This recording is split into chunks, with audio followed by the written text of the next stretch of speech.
Hi guys! For today's video, tara samahan nyo akong mag-unboxing ng parcel. Bale, kanina lang palang umaga niyan na dumating, ganun. Akala ko kung ano yung parcel na laman na yan. Alam nyo ba guys, nagsisimula na ako mag-diet.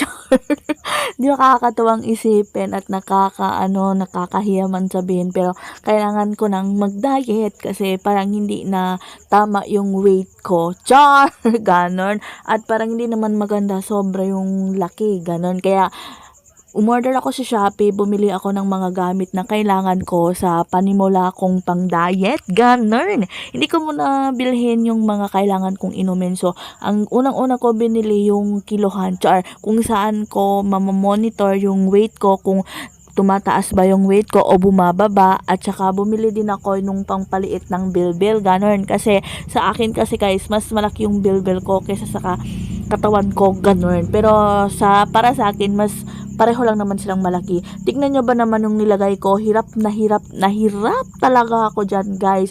Sa sobrang, hay nako, nakakaloka. Parang gusto ko nang mawala ng hininga dyan, ganon. Sabi nga nila, tiis ganda lang tayo girls, charot. Kaya binili ko to kasi gusto kong ipaliit gusto kong mawala yung bilbil ko guys, kasi parang wala akong ginagawa para mag-diet kasi nahihirapan talaga ako. Hindi ko alam kung ako lang, di ba? Kung ako lang ba talaga nahihirapan mag-diet o lahat tayo, kasi ako nahihirapan talaga ako mag-diet kasi kahit konti lang talaga ang kakainin ko tumataba talaga ako. Hindi ko alam kung bakit ganon. Gusto ko talagang iwasan yung mga sweet, pero hindi ko talaga silang maiwasan guys. Sobra, kasi super sarap nila, pero hindi ko naman ipapromise. Pero yan na lang ang i-gift ko para sa birthday ko, para sa self ko, ang magbawas ng timbang, kasi parang hindi na talaga okay yung timbang ko, ganun. Kasi sobrang laki ko na, parang ang laki ng tinaba ko guys, compare before.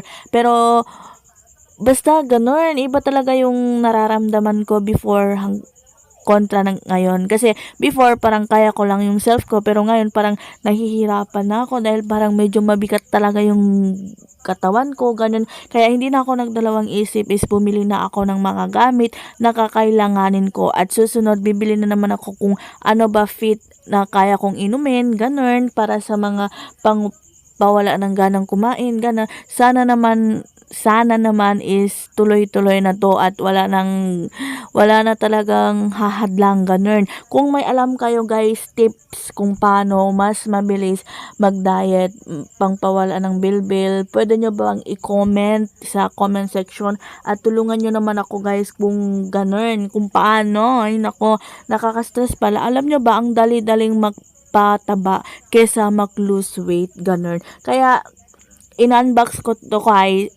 nabubulol na naman ako. Kaya ko to in-unbox para tignan ko kung okay ba yung nabili kong kilohan. Ano bang tawag dito? Bakit kilohan?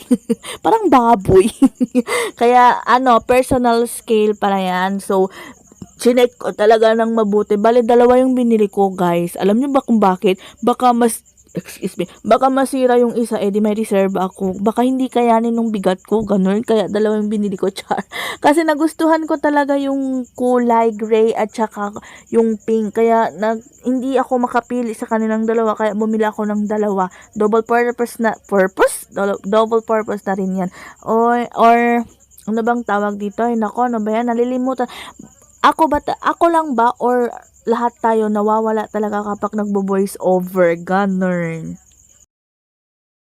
So, nakikita nyo naman guys, sa konting unboxing ko, pinapawisan na ako at parang nahihingal ako kasi medyo hindi naman sa sobra, pero ang taba-taba ko na. So, kailangan ko na talagang mag-diet, ganun. Kaya, guys, tara, samahan nyo ako sa journey ko, sa pang-diet ko, ganun. Kung alam ko na may alam kayong sikreto na mas mabilis na pang-diet, huwag nyong kalimutan mag-comment, i-share yung mga journey nyo, ganun. Ito yung akin, panimula ko pa lang to. Sana tuloy-tuloy na to. Ayoko kasi mag-gym Gusto ko sanang mag-gym, pero parang mahihirapan ako kasi malayo ako sa town. Malayo ako sa mga gym na basta malayo kami, kasi parang nandito na talaga kami sa malayo kami sa town, ganon. Malayo kami kung saan pwedeng mag-gym. Kaya kung pwede naman dito na lang sa bahay, dito na lang. Pero alam nyo ba guys, super, super, super, super talaga, hindi ko alam kung paano ako magsimula kasi tinatamad talaga ako. Alam nyo ba guys, kahit gusto ko talaga gumising sa umaga ng para mag-exercise, minsan guys hindi ko nagagawa kasi inaantok talaga ako guys. Kaya Lord, please tulungan nyo ako, char. Kasi alam nyo, my gosh, baka umuwi na yung asawa ko, mataba pa rin ako, char. So, char-char lang yun guys. Pero isa na rin yun sa dahilan. Char! Pero maraming maraming salamat sa nanonood ng mga videos ko at nag-share up. Soon baka pwede na akong mamigay ng GCash.